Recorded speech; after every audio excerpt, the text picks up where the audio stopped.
Hello दोस्तों, नमस्कार, जय हिंद, जय श्री कृष्णा, राधे राधे। हम बात कर रहे थे 2020 के पेपर के बारे में, जो अपना 7वां पेपर है गणित शिक्षण, उसके बारे में चर्चा कर रहे थे। अभी मित्रों, आप में से कई दोस्त बहुत ही ज़्यादा हड़बड़ा रहे हैं, कन्फ्यूजन में है कि गुरुजी जो यूनिट नहीं आ रही है, ये नहीं आ रहा है। देखिए दोस्तों, सबसे पहले इम्पोर्टेंट जो 70% मैटर वो पेपर का है, तो मेरे ख्याल से पेपर से बढ़कर कुछ भी नहीं है। तो पहले पेपर को समझेंगे और फिर मैं आपके लिए बिल्कुल यूनिट भी अपलोड करूंगा। विश्वास कीजिएगा, अगर साथ में जुड़े हो तो भी बिल्कुल कुछ दूर आप चलो, कुछ दूर हम चलें, इस प्रकार से अपनी मंजिल को प्राप्त करेंगे। ठीक है। और मित्रों, बात करें गणित की, तो इसमें अभी मैं कुछ प्रश्न समझा रहा हूँ। अभी 1 से 8 तक हम समझ चुके हैं, तो कुछ अभी 4-5 क्वेश्चन इसमें समझेंगे। इस प्रकार से 20 क्वेश्चन है, सबको छोटे छोटे पार्ट में समझेंगे। अब कई दोस्तों कमेंट आ रहे थे, सर एक साथ ही पढ़ा दो पूरा एक ही वीडियो में। तो मित्रों, अगर मैं पूरी गणित एक वीडियो में बनाऊंगा ना, तो मुझे पक्का पता है कि इसका जो है दिमाग का दही बन जाएगा।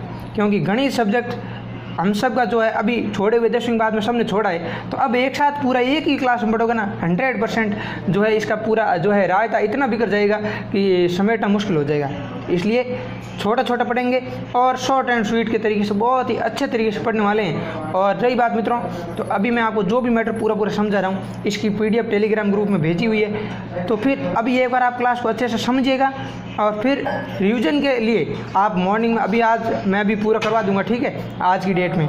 तो फिर मॉर्निंग में आप जो PDF खोल के और वहाँ से पेन और कॉपी लेके पूरे प्रश्नों को समझते हुए वापस हल कीजिएगा कि गुरुजी ने कल कैसे करवाए थे। तो दोस्तों, चलते हैं आगे अपना क्वेश्चन नंबर 9। 8 तक हम पढ़ चुके थे मित्रों, 3 की भाजकता का नियम, और अब हम देखते हैं क्वेश्चन नंबर 10। आप इस क्लास को लाइक कीजिएगा, अगर क्लास पसंद आ रही है तो लाइक ज़रूर करें। और जो आपके बहुत ही अच्छे कमेंट आ रहे हैं, उससे बढ़कर कोई अच्छी बात नहीं है, ठीक है। यानी आपके जो कमेंट है वही मेरा मोटिवेशन है। बहुत ही अच्छे प्यारे कमेंट आ रहे हैं आपके, उसके लिए आप सभी को बहुत बहुत धन्यवाद। और मित्रों, रही बात, तो चैनल पर फर्स्ट बार विजिट कर रहे हैं कोई भी भाई बंधु, तो चैनल को सब्सक्राइब करके बेल के आइकन को प्रेस करके ऑल पर क्लिक कर लें, ताकि नेक्स्ट क्लासों का भी जो है नोटिफिकेशन समय पर मिलता रहे। और बाकी जो भी भाई बंधु है, जो भी मित्रगण है, जो भी लाला लाली है, वो क्लासों को अधिक से अधिक मात्रा में शेयर जरूर करेंगे मित्रों। अब हम देखते हैं 19वां क्वेश्चन। 19वां क्वेश्चन है 194 को पंचाधार में कैसे प्रदर्शित करेंगे। मित्रों, चाहे कोई भी संख्या आए, अपने को पूछे कि इसको पंचाधार में कैसे लिखेंगे, तो मैं आपको देखिए बहुत ही बारीकी से, बहुत ही अच्छे तरीके से समझा रहा हूँ। अभी मैं समझाने में थोड़ा टाइम ले सकता हूँ, तो अगर आपको क्लास कम समय में देखनी तो आप इसको 1.5 गुनी स्पीड में देख सकते हैं। बाकी मित्रों, गणित है, आराम से समझते हुए समझिएगा, ठीक है। देखिए, 194 को पंचाधार में लिखना है। किस में लिखना है? पंचाधार। पंचघात क्या होता है दोस्तों? 5। तो हमें यहाँ 5 का कुछ मैटर ध्यान रखना है। कैसे रखना है? पूछा 194 को पंचाधार, तो अपन पहले 194 लिखेंगे और 194 को कोष्ठक बना के, जैसे 194 कोष्ठक बना के हमने नीचे क्या लिखा? 5 लिखा। इसका मतलब है यहाँ पर 194 को आधार कितना है? 5 है। 194 को आधार कितना है? 5। अब इसको तो सॉल्व करेंगे। क्या करेंगे? सॉल्व करेंगे। तो दोस्तों, सॉल्व ऐसे करेंगे, देखो 195 है, इनको अलग अलग लिखेंगे। 1 को लिखा, फिर 9 को लिखा, फिर 4 को लिखा। अब आप पहले 1 लिख सकते हो। अब पंचाधार लिखना है, तो पहले 1 को 5 से गुणा करेंगे। 1 को 5 से गुणा कर दिया, फिर बीच में इसको प्लस का चिन्ह लगाएंगे। फिर 1 के बाद कौन है? 9 है, तो 9 को भी 5 से गुणा किया और फिर वापस प्लस लगाया, और फिर कौन है? 4। तो अब 4 को भी 5 से गुणा किया। अभी आप इतना मैटर समझिए, ऊपर घात वात पर ध्यान मत दीजिएगा कि ऊपर क्या है, ये ऊपर कुछ नहीं है, केवल इतना देखो। पंचाधार में प्रदर्शित करना है, सबको, सभी अंकों को 5 से गुणा करके आपस में जोड़ना है। तो पहले 1 है, तो 1 गुणा 5, प्लस 9 है, तो 9 गुणा 5, 4 है आगे, तो प्लस 4 गुणा 5। अब क्या करना है मित्रों? हमें घात लगानी है। तो घात कितनी लगानी है गुरुजी? देखो, घात पहले 0 से शुरू करनी है। कोई भी चीज़ है वो पहले स्टेप बाय स्टेप, तो पहले लास्ट से शुरू करना है, इधर दाईं ओर से। तो पहले इधर 5 की घात 0 लगा दी, 0 के बाद क्या था? 1, तो इधर 5 की घात 1 लगा दी, इसमें 5 की घात 2 लगा दी, और आगे कुछ संख्या होती तो 1, 2, 3, फिर 4, फिर 5। मान के चलिए 194 की जगह आप आ जाए 798 को पंचाधार में कैसे लिखेंगे? तो फॉर्मूला सेम ही रहेगा। जो भी संख्या दी उसके कोष्ठक बना के नीचे 5 लिखना है, फिर क्या करना है? उसके प्रत्येक अंक को आपस में गुणा करते हुए ऐड करना है। और गुणा किसे करना है? तो पंचाधार है, 5 से गुणा करना है। फिर गुणा करके सबके ऊपर क्रम अनुसार 0, 1, 2 इस प्रकार से घातें ऐड करनी है। अब मित्रों देखते, अब इनको सॉल्व करते हैं। अब इतनी लाइन मेरे हिसाब से आपको अच्छे से समझ में आ गई। अब देखिए एक का तो एक है, स्टेप बाय स्टेप सॉल्व करना है, इतना नहीं कि एक साथ में सब कुछ करो। और रही बात तो अभी मैं मेरे ख्याल से अलग अलग पढ़ेंगे तो बेहतरीन रहेगा, क्योंकि साथ में पढ़ोगे तो भी मान लो 1.5 घंटा लगेगा लगभग, और अलग अलग पढ़ोगे तो 15-15 20-20 मिनट करके 1.5 घंटे से ज़्यादा नहीं लगने वाला है। इसकी मैं अलग से प्लेलिस्ट बना दूंगा, सबसे ऊपर प्लेलिस्ट मिलेगी आपको 7th पेपर मैथ, तो वहाँ से आप क्रम अनुसार आराम से अगर रिवीजन करना चाहो तो भी कर सकते हो। लेकिन अभी समझ लो रिवीजन के लिए PDF का सारा ही लेना, ताकि कम समय में आराम से निपट जाएं। अब एक का एक, 5 का स्कोर कितना होता है 25, ठीक है, प्लस 9 का 9 गुणा 5 का 5 की घात 1 आती है, 5 को 1 से गुणा करना। अब किसी को भी 1 से गुणा करोगे तो सही में आएगा, तो 5 की घात 1, अब एक घात लगाओ चाहे मत लगाओ, ठीक है, तो 5 का 5। अब ये चीज़ ध्यान रखना, मोस्ट इंपॉर्टेंट गणित का रूल है कि x की घात 0 का मान होता है 1। यहाँ पे आप 8 की घात 0 लिखोगे तो भी उत्तर 1 ही होगा, 15,000 की घात 0 लिखोगे तो भी इसका आंसर 1 ही होगा। यानी किसी भी संख्या की घात अगर 0 है, इसका मतलब है उसका मान कितना है, तो उसका मान है 1। कितना है दोस्तों 1, तो 4 का 4, 5 की घात 0, यानी इसका मान है 1। तो 1 गुणा 25 25, 9 गुणा 5 9 पंजे 45 और 4 एकम 4, तो 25 और 45 70, 70 और 4 74। और अब यहाँ पर हम पंचाधार याद कर रहे थे, तो ये तो था 194 का पंचाधार, अब हमने इनको जोड़ा तो 174 आया। अब हम यहाँ क्या करेंगे कि जो 74 आया है, 74 के नीचे घात लगाएंगे 10। कितने लगाएंगे 10। अब मैटर क्या है इसको आप अच्छे से समझिएगा। अभी यहाँ तक किसी की कोई दिक्कत नहीं, पहली सभी संख्याओं को अलग अलग 5 से गुणा करते हुए लिखा, फिर घात लिखी और फिर क्रम अनुसार इनको सॉल्व किया और 74 आंसर आया। अब यदि 194 को पंचाधार में हो, 194 पंचाधार में है, अब 194 के नीचे 5 है मतलब पंचाधार में, तो 194 को 10,000 कितना होगा, 10,000 में इसका मान 74 होगा, 74 अभी सामने आपको दिखाई दे रहा है ना। तो 194 अगर पंचाधार में है कोई संख्या तो उसका 10,000 होगा 74। अब सॉल्व करने का तरीका बस बहुत ही ईजी है मित्रों, बहुत ईजी है, किसी को देख के घबराना नहीं है, गणित बहुत ही ईजी है। अब 194 को पंचाधार में दिखाने के लिए हमने 194 के नीचे 5 लिखा, और यहाँ 194 के नीचे की ओर 5 को दिखाया है। इसका मतलब है 194 का आधार कितना है 5, तो यहाँ पर 194 का आधार कितना है दोस्तों 5 है, और यहाँ 74 का आधार कितना है 10। तो बहुत ही अच्छे से क्लियर हो गया होगा। अब बढ़ते हैं नेक्स्ट क्वेश्चन की ओर। मित्रों जो 10वां क्वेश्चन है, मेरे ख्याल से मैं पढ़ूंगा और फिर आप वीडियो को पॉज करके या फिर अंत में PDF को एक बार पढ़ें, ये प्रश्न पढ़ने लायक है। गणित शिक्षण की दिशा में हुए नए प्रयासों का वर्णन कीजिए। तो गणित शिक्षण की दिशा में कौन से नए प्रयास हुए, यानी 70% मैटर आने वाला है, तो आराम से समझिएगा। गणित शिक्षण की दिशा में हुए नए प्रयास, गणित शिक्षण को अधिक प्रभावशाली बनाने के लिए नए नए प्रयास किए जा रहे हैं। प्रमुख है जो 3 चीज़ें, इनके बारे में चर्चा कर लेते हैं। अभिकर्मित अधिगम एवं अनुदेशन, आप क्लास को रोक के पहले इसको अच्छे से पढ़िए फिर बात सुनिए। अभिकर्मित अनुदेशन एक ऐसी गणित शिक्षण विधि है, इसमें बच्चे को अधिगम प्रक्रिया में, यानी अधिगम करता होता है सीखना, तो सीखने की प्रक्रिया के सेंटर में रखा जाता है। बच्चा स्वयं की गति से खोजबीन करके गणित की अवधारणा को सीखता है, यानी बच्चा इसमें क्या करता है, खुद के अकॉर्डिंग उसमें जो छानबीन करता है, खोजबीन करता है, आंसर देने की कोशिश करता है, और इस प्रकार से उस गणित अवधारणा को सीखता है और जाँच भी करता है। इसमें बच्चे अपनी क्षमता और कौशल के अनुरूप अधिगम अनुभव प्राप्त करते हैं। यानी देखिए सबका जो माइंड है बराबर नहीं है, सबकी कैचअप पावर बराबर नहीं है, किसी की ज़्यादा है, किसी की थोड़ी है, किसी की मिडल है, तो वे अपनी क्षमता और कौशल के अनुरूप जो सीखने का अनुभव प्राप्त करते हैं। अधिगम करता होता है सीखना। अभिकर्मित अधिगम विधि में बच्चे को सीखने के लिए पाठ्य वस्तु को मनोवैज्ञानिक क्रम में प्रस्तुत किया जाता है और बच्चे को सीखने के लिए किसी न किसी रूप में अनुक्रिया करनी पड़ती है, यानी सीखने के लिए बच्चे को किसी न किसी रूप में अनुक्रिया करनी पड़ती है। तो यहाँ तक मेरे हिसाब से आपको अच्छे से समझ में आया होगा। अब बढ़ते हैं, नेक्स्ट है खुली कक्षा कक्ष विधि। खुली कक्षा कक्ष विधि, पहले इसको पढ़ लेते हैं फिर इसको समझेंगे। खुली कक्षा कक्ष विधि से शिक्षण प्रक्रिया का आधार स्विस बाल मनोवैज्ञानिक जीन पियाजे के कार्यों से प्राप्त हुआ। इन जो खुली कक्षा कक्ष विधि है, इसमें जो शिक्षण प्रक्रिया का आधार है ये जीन पियाजे जो महान जो है शिक्षा विद है उनके कार्यों से प्राप्त हुआ। पियाजे के अनुसार पियाजे ने क्या कहा, बच्चों को ऐसी चीज़ों के बारे में बताना जिनका वे स्वयं अनुभव प्राप्त नहीं कर सकते हैं, केवल समय की बर्बादी है। इन बच्चों को वे चीज़ें बताना जिनका उनसे कोई लेना देना नहीं है, उनसे कहीं मैच नहीं हो रही है, तो केवल वो समय की बर्बादी है। जैसे अपन तीसरी क्लास में या चौथी क्लास में जाके पढ़ाएं त्रिकोणमिति, sine theta, cos theta, tan theta, तो उनके लिए तो कोई मतलब नहीं है उसका, ठीक है। तो वो क्या केवल और केवल समय की बर्बादी है। तो जीन पियाजे के अनुसार बच्चों को ऐसी चीज़ों के बारे में बताना जिनका वह स्वयं अनुभव प्राप्त नहीं कर सकता, केवल और केवल समय की बर्बादी है। बच्चा स्वयं के प्रयासों से प्राप्त ज्ञान से ही किसी अवधारणा या नियम को समझने में सक्षम होता है। इस विधि में विद्यार्थियों को स्वैच्छिक रूप से अपनी गति से क्रियाकलाप करने के लिए स्वतंत्र और वस्तुओं के हेर फेर, विश्लेषण, संयोजन व खोजबीन करके किसी अवधारणा को समझने की शक्ति का विकास करते हैं। इसमें अध्यापक उनका मार्गदर्शन और सहयोगकर्ता के रूप में उनसे जुड़े रहते हैं। इस विधि में विद्यार्थियों को ज्ञान की संरचना करने का अवसर मिलता है। इसमें जो अध्यापक है वो बच्चों के गाइडेंस के रूप में उनको गाइड के रूप में उन्हें गाइडेंस करते रहते हैं, उनको मार्गदर्शन देते हैं और उनकी जो है किसी भी जो कोई भी मैटर है उसको सॉल्व करने में जो है उनकी सहयोगकर्ता के रूप में, मित्र के रूप में सहायता करते हैं। अब इसको भी आप अच्छे से पढ़िएगा। अगली है RME विधि।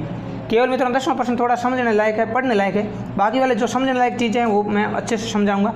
आप बिल्कुल बिंदास रहिए, बेफिक्र रहिए, स्वस्थ रहिए, मस्त रहिए और आराम से इन क्लासों का आनंद लीजिए और लास्ट में PDF के माध्यम से रफ कॉपी और पेन लेके उनको सॉल्व कीजिएगा इन प्रश्नों को एक बार वापस, क्योंकि मित्रों रिवीजन मैथ्स में रिवीजन मोस्ट इंपॉर्टेंट है। बाकी मेरी कोशिश रहेगी कि डायरेक्ट आपके भेजे में यहीं बैठा दूँ जो भी मैटर है, ठीक है। अब देखते हैं RME विधि क्या है। RME R का अर्थ है रियलिस्टिक अप्रोच टू M यानी मैथमेटिक्स और E यानी एजुकेशन। तो realistic approach to mathematics education यानी जो गणित शिक्षण है, मैथमेटिक्स एजुकेशन का क्या है, गणित शिक्षण। तो गणित शिक्षण की जो पहुंच है वो कैसे होनी चाहिए, रियलिस्टिक अप्रोच यानी वास्तविक पहुंच होनी चाहिए। गणित शिक्षण वास्तविक होना चाहिए। कैसा होना चाहिए, वास्तविक। इसमें क्या है पढ़ते हैं। गणित शिक्षण अधिगम की एक विधि है जिसे नीदरलैंड के, अब ये जो इतना मैटर अगर याद नहीं रहे तो इस प्रकार के मित्रों जो भी बिंदु अगर याद नहीं रहे ना तो आप इनको छोड़ दीजिएगा। केवल हमें एग्जाम पास करना है, विद्वान नहीं बनना है, ठीक है। तो इतना ध्यान रखना है। RME realistic approach to mathematics education, गणित शिक्षण एक गणित शिक्षण अधिगम की विधि है जिसे पढ़ तो लेते हैं। नीदरलैंड के फ्रेंडेथल ने विकसित किया है। RME जो फ्रेंडेथल है इनके गणित के प्रति दृष्टिकोण पर आधारित है। उनके गणित के प्रति दो महत्वपूर्ण विचार है।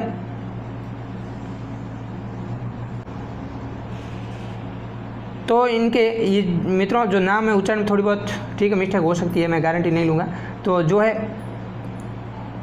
फ्रेंडेथल, इनके जो गणित के प्रति जो दृष्टिकोण आधारित है, उनके गणित के प्रति दो महत्वपूर्ण विचार है। इनके जो ये महोदय है नीदरलैंड के, इनके गणित के प्रति दो विचार है महत्वपूर्ण। कौन से विचार है, पहला है जैसे रियलिस्टिक अप्रोच पढ़ा, रियल का क्या होता है, वास्तविक। तो इनका विचार है गणित को वास्तविकता से अवश्य जोड़ा जाए। गणित एक क्रिया है और इसे वास्तविकता से जरूर जोड़ा जाए। फ्रेंडेथल का ये मानना है कि गणित बच्चों के नज़दीक और उनके वास्तविक जीवन की परिस्थितियों के प्रसंग अनुसार होना चाहिए। तो गणित उनके रियल लाइफ से जुड़ी होनी चाहिए, जैसे जोड़, बाकी गुणा, बाकी जो सामान्य चीज़ें जो बोर्ड मास के नियम के अनुसार हम पढ़ते हैं, ठीक है। तो ये हमारी डेली लाइफ में काम आती है। तो इसी प्रकार से इनका कहना है कि इनके वास्तविक जीवन की परिस्थितियों के प्रसंगानुसार होना चाहिए गणित शिक्षण।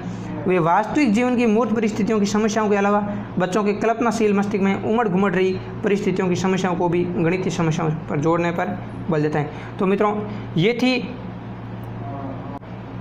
गणित शिक्षण से संबंधित जो नए प्रयास है। अभिकर्मित अधिगम हमने पढ़ा, अनुदेशन पढ़ा, खुली कक्षा कक्ष विधि पढ़ी और हमने पढ़ी RME यानी realistic approach to mathematics education. अब दोस्तों आगे बढ़ते हैं नेक्स्ट क्वेश्चन की तरफ। बहुत ही अच्छा से क्वेश्चन है, रोमन पद्धति की विशेषताओं का उल्लेख कीजिए। रोमन पद्धति की विशेषताओं का उल्लेख कीजिए। दोस्तों आप इस क्लास को लाइक कीजिए और अधिक से अधिक मात्रा में मित्रों के साथ शेयर जरूर कीजिएगा, ताकि अपने जो भी मित्र है उनकी भी मदद हो और उनको भी जो गणित का जो डर है वो सदैव के लिए मिट जाए, ठीक है। और गणित अपने को बहुत ही इजी लगने लगे बाकी सब्जेक्ट की तरह। जिस प्रकार से पीछे के 500 पेपर बहुत ही इजी हुए, बहुत ही अच्छे से हुए, बहुत ही आपने अच्छे से उनको करके आए हो, तो इसी प्रकार गणित का पेपर भी आपके लिए बहुत ही अच्छा जाएगा। और बाकी वालों से मान लीजिए गणित का पेपर और अच्छा जाएगा, क्योंकि अगर 100/100 में किसी के अंक आते हैं तो केवल गणित सब्जेक्ट में आते हैं। अधिकांश हम देखते हैं, जैसे छोटे एग्जाम्पल देखें 10वीं 12वीं में देखा ना, तो मित्रों गणित एकमात्र विषय है जिसमें हम पूरे में से पूरे अंक प्राप्त कर सकते हैं, जिसमें पूरा मैटर है जो बहुत ही स्पष्ट है, क्लीन है। अब हम देखते हैं रोमन पद्धति की विशेषताओं का उल्लेख कीजिए। तो रोमन पत्ती हम जो रोमन संख्या पढ़ते हैं ना, अभी मैंने जो है अपने पहले एक और क्वेश्चन आया था, 5वां क्वेश्चन हमने पढ़ा था शब्द आधारित संख्या, इसमें रोमन संख्या के बारे में थोड़ा बहुत जिक्र किया था। तो रोमन संख्या की आपको बताना है कि रोमन पद्धति की विशेषताएं बतानी है। रोमन पद्धति की विशेषताएं मैं बहुत ही शॉर्ट में समझाने की कोशिश करूंगा मित्रों, लेकिन बहुत ही अच्छे से पूरा, कम पढ़ो बट कंप्लीट पढ़ो। तो धीरे धीरे पढ़ेंगे, सब कुछ पढ़ेंगे, ठीक है। रोमन संख्याओं में जीरो के लिए कोई स्थान, जीरो यानी शून्य के लिए कोई चिन्ह नहीं होता, शून्य के लिए स्पेशल कोई चिन्ह नहीं होता, ठीक है। जीरो को कैसे लिखना है, इसके कोई विशेष चिन्ह नहीं होता है। जैसे हमने पढ़ा कि 1 को इस प्रकार लिखते हैं, 2 को इस प्रकार लिखते हैं, 3 को इस प्रकार लिखते हैं, 4 को इस प्रकार, फिर 5 के साथ 6 को इस प्रकार लिखते हैं, फिर 7 को इस प्रकार लिखते हैं, फिर 8 को इस प्रकार लिखते हैं, फिर 9 और फिर 10। तो इसमें जीरो का अलग से कोई चिन्ह नहीं आता है।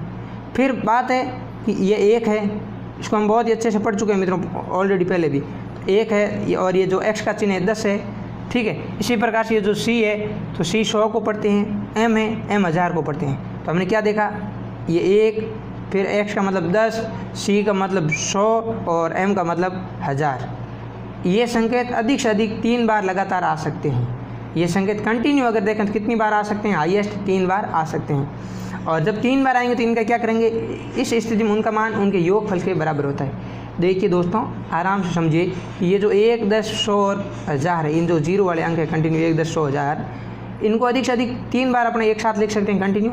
और जब इनको कंटिन्यू लिखेंगे तो उनका मान है उनके योगफल के बराबर होगा। कैसे गुरुजी, तो देखिएगा, ये 1 है तो इसका मतलब 1 है। अब ये 1 को 2 बार लिखा है तो 1 और 1 को 2 बार जोड़ दो, बस 2 आ गया।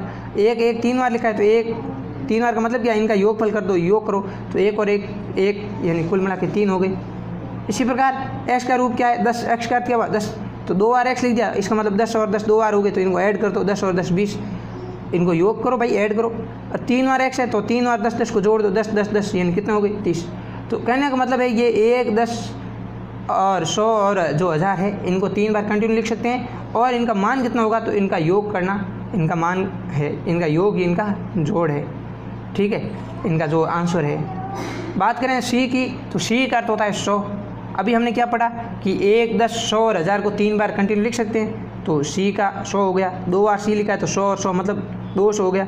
3 बार c लिख सकते हैं, हाईएस्ट 4 बार नहीं लिख सकते, 3 बार c लिखा मतलब 3 बार 100 100 जोड़ा तो 300 हो गया।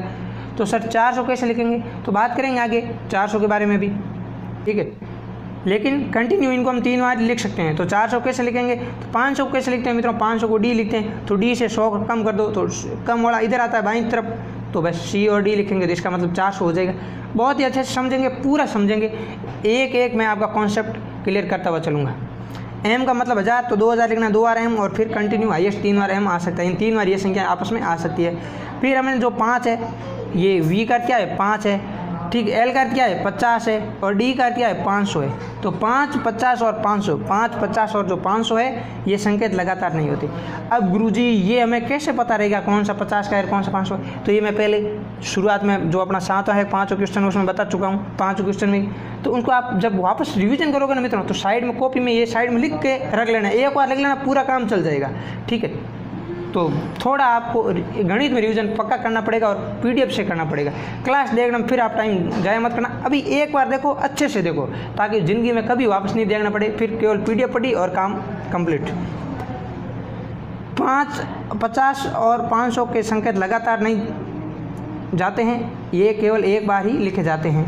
यानी इनको 5 5 जैसे हम सी सी एम एम लिख रहे थे 2 बार 3 बार, तो इस प्रकार इनको नहीं लिख सकते हैं। अगर कोई छोटा संकेत किसी बड़े संकेत के बाईं ओर, यानी मान लीजिए ये 10 है और इसके बाईं ओर कोई छोटा संकेत यानी 1 आ जाए, तो बाईं ओर केवल एक बार हो तो बड़े संकेत से छोटे संकेत के मान को घटा करके संख्या प्राप्त की जाती है। यानी बड़ा संकेत ये 10 का है और ये एक छोटा है, तो इसमें से इसको घटाएंगे तो 10 में से 1 घटाएंगे, इसका मतलब क्या है ये 9, तो अब इसका मान प्राप्त कर सकते हैं। जिस प्रकार x और c लिखा हुआ है 9 वाला तभी हम पढ़ चुके हैं। c की बात करें, जब c का अर्थ होता है 100, ठीक है। अब ध्यान रखना है ये है x है 10 का, c है 100 का, तो ये 100 है और 100 में से 10 कम किए हैं, इसका मतलब क्या है 10 इधर लिखे तो इसको घटाओगे तो 100 में से 10 घटाएंगे कितना आ जाएगा 90। अब d का क्या होता है, d का होता है 500, c का होता है 100। अब ये इसके बाईं ओर आया है, 500 से छोटा है, छोटी संख्या बाईं ओर आई है, तो इसका मतलब 500 में 100 को घटाओ, आंसर कितना आया 400। बहुत ईजी है मित्रों। इसी प्रकार से अब 500 में करना है आपको, अगर कोई छोटा संकेत किसी बड़े संकेत के दाईं ओर हो तो बड़े संकेत में छोटे संकेत के मान को जोड़कर संख्या प्राप्त करते हैं। अभी देखिए दोस्तों, यहाँ पर जैसे ये बड़ी संख्या है, इसके बाईं ओर छोटी संख्या तो हम क्या कर रहे थे, घटा रहे थे, लेकिन ये बड़ी संख्या है और इसके दाईं ओर अगर छोटी संख्या है तो बस जोड़ना है और कुछ नहीं करना है। जैसे 5 इधर 1 है और ये दाईं ओर है तो 5 में 1 जुड़ जाएगा। ये भाई 5 है, इसमें 1 दाईं ओर ये 1 आया तो इसमें 5 में 1 जोड़ेंगे तो ये 6 बन जाएगा। लेकिन ये 5 है और इसमें इधर की बजाय अगर इधर आ जाए, अब यहाँ आने के बजाय यहाँ आ जाए, इसका तो दाईं ओर आए तो चौथे नियम के अनुसार घटाएंगे और 5 फैक्ट ये है कि दाईं ओर आएगा तो जोड़ेंगे। तो बाईं ओर यानी इधर आप ध्यान रखिए, इधर आएगा तो घटाएंगे और इधर तो आगे आगे जैसे आगे आगे बढ़ेगा तो आगे आगे बढ़ेगा मतलब जुड़ेगा। बहुत ईजी है। और फिर छठा फैक्ट, अब कभी मित्रों ये मान के स्किप मत कर देना क्लास कि अब ये तो तुम्हारे बस की बात को नहीं, तो सब थार बस की बात है। आराम समझ में आई, आराम दे समझ हुआ पढ़ो, ठीक है। ए को 5 एक्स, ए को ये जो 1 है इसको हम केवल 5 और 10 से, और जो 10 है इसको एल और सी से, एल और सी से मतलब 50 और 100 से। ये जो 10 है इसको 50 और 100 से, और सी को मतलब 100 को केवल डी और एम से यानी 500 और 1000 से ही घटाया जा सकता है। तो ये सारी चीज़ें तो बहुत ही बेसिक है। 5 को और एल यानी 50 को और डी यानी 500 को ये घटाए नहीं जाते, ये घटाए नहीं जाते हैं। ये तो रोमन संख्या बहुत ही बेसिक है, आपको सबको आती है, ठीक है। तो एग्जांपल की बात कर लें कि भाई ए को 5 और 10 से कम कर सकते हैं। जैसे ये 5 से पहले 1 आया, इसका मतलब 5 में से 1 कम हुआ 4 हो गया, 10 से कम 1 9 हो गया। इसी प्रकार से बात करें तो सी का मतलब है 100, तो 100 को केवल डी और एम से पहले लिख सकते हैं। जैसे यहाँ डी है, ठीक है, डी का हो गया 500, डी में से 100 कम हुआ मतलब 5 में 100 कम 400। तो इस प्रकार से ये आपको बहुत ही अच्छे से याद करना है। इसी तरह दोस्तों आगे बात करें तो अगर किसी संकेत के ऊपर एक सीधी लकीर खींच दी जाती है तो उस संख्या का मान 1000 गुना बढ़ जाता है। जैसे यहाँ पर ये तो थोड़ा टाइपिंग मिस्टेक है कि 5 है, 5 के ऊपर ये 5 है मित्रों, आपको सबको पता है। इसके ऊपर अगर हम ये लकीर खींच देते हैं इसका मतलब ये 5000 है, सीधा इसको 1000 से गुणा करना है, ठीक है। तो अब ये बात आपको अच्छे से समझ में आई हो। जैसे ये एल का क्या होता है 50, इसके ऊपर सीधी लकीर खींची हुई, इसका मतलब ये 50,000 है। कितने हैं? 50,000 है। इसी प्रकार से एम का क्या होता है 1000, तो एम के ऊपर अगर लाइन खींचेंगे तो इसको वापस 1000 से गुणा करना है। तो एम के ऊपर अगर लाइन खींचते हैं तो इसका मतलब होता है एम का क्या होता है 1000, और 1000 × 1000 यानी 10 लाख। इसी तरह से कितनी भी संख्या हो उसके ऊपर लाइन है, यहाँ पर जो ये लाइन खींची नहीं गई है लेकिन आपको मानना है जैसे ऊपर लिखा गया है और हमेशा ये लाइन आती है, ठीक है। नेक्स्ट है कि दो संख्याओं का गुणनफल 1536 है और लघुत्तम समापति में लेसअप 16 है, तो उनका महत्तम समापवर्तक यानी मैसअप ज्ञात कीजिए। तो बहुत ही ईजी है, एक फॉर्मूला ध्यान रखना है दोस्तों कि ये दो संख्याओं का गुणनफल है इतना 1536, लघुत्तम समापवर्ती 16 और मैसअप ज्ञात करना है। तो मैसअप का फॉर्मूला आपको याद करना है कि एक संख्या इंटू दूसरी संख्या बटा लेसअप। तो अब एक संख्या इंटू दूसरी संख्या तो हमें दी हुई है कितनी 1536, तो मैं यहाँ पे लिख देता हूँ थोड़ा सा। तो ये फॉर्मूला आपको अच्छे से याद करना है मैसअप का, एक संख्या इंटू दूसरी संख्या बटा लेसअप। लघुत्तम समापवर्ती शॉर्ट में याद करो लेसअप, और ये मैसअप बड़ा 5 और 6 में बहुत ही अच्छे से पढ़ा है इसको लेसअप मैसअप को। तो दो संख्याओं को गुणनफल ऊपर आएगा तो 1536 लिख दिया और बटे में क्या आएगा लेसअप। तो लेसअप कितना है 16। अब हम इसको सॉल्व करना है तो इसको आपस में काट भी सकते हैं। अगर आपको 16 का पार्ट आता है तो सीधे भी सॉल्यूशन कर सकते हो, ठीक, कोई दिक्कत नहीं। और अब किसी भाई बंधु को अगर 16 का पार्ट नहीं आता तो निराश नहीं होना, इसको 4 से कट कर सकते हैं, ठीक है। 4 चौके 16 और इसको 4 से कट करेंगे तो 4 3 12, पीछे बचा 2 और आगे उतार 3, तो 4 का भाग दिया 15 में तो 4 3 12, पीछे बचा 3 और 3 33, 4 8 32 और पीछे 16, 4 चौके 16, इन 384 बटा 4। फिर आप इसको आगे और सॉल्व करोगे तो 4 8 32, 4 9 में 36, तो 9 आ जाएगा 36, पीछे बच्चा 2 आगे 4, तो 24, 4 छक्के 24 96। इस प्रकार से सॉल्यूशन उत्तर आएगा आपका। तो मेरे हिसाब से बहुत ही अच्छे से समझ में आ गया होगा। तो यही फॉर्मूला हमें यहाँ लगाना है, एक संख्या इंटू दूसरी संख्या। तो ये दिया हुआ है प्रश्न में 1536 और लेसअप दिया हुआ 16, तो 1536 में 16 का भाग देने पर अपना आंसर आएगा मैसअप 96। बहुत ही ईजी है, बहुत ही सरल है। नेक्स्ट क्वेश्चन है, एक गांव की जनसंख्या 18,000 है, उसमें 6,000 महिलाएं हैं। महिलाएं कुल गांव की कुल जनसंख्या की कितने प्रतिशत है? तो देखिए गांव की कुल जनसंख्या कितनी है? 18,000। तो 18,000 में से कुल तो है 18,000, 18,000 में से 6,000 महिलाएं हैं, थोड़ा मैं इधर लिख देता हूँ। कुल जनसंख्या हो गई 18,000, 18,000 में से 6,000 क्या है? महिलाएं। तो पूछा है कुल जनसंख्या कितने प्रतिशत है? प्रतिशत का क्या होता है? प्रति 100 में से।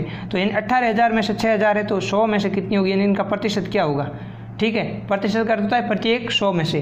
तो 18 में से 6 है, तो 6/18 इंटू 100, 3 0 से 3 0 कट गए, 6 एकम 6, 6 3 18, तो 1/3 इंटू 100, और 100 के अंदर 1 इंटू 100 मतलब 100 में 3 का भाग देंगे तो आएगा 33.33। तो बहुत ही ईजी है मित्रों। यहाँ तक आपको अच्छे समझ में आ गया होगा। तो क्लास को लाइक जरूर करें, मित्रों के साथ शेयर करें, चैनल पर फर्स्ट बार विजिट करें तो सब्सक्राइब जरूर करें। धन्यवाद। फिर हम मिलते हैं नेक्स्ट क्लास में, तब तक के लिए धन्यवाद। जय हिंद, जय भारत।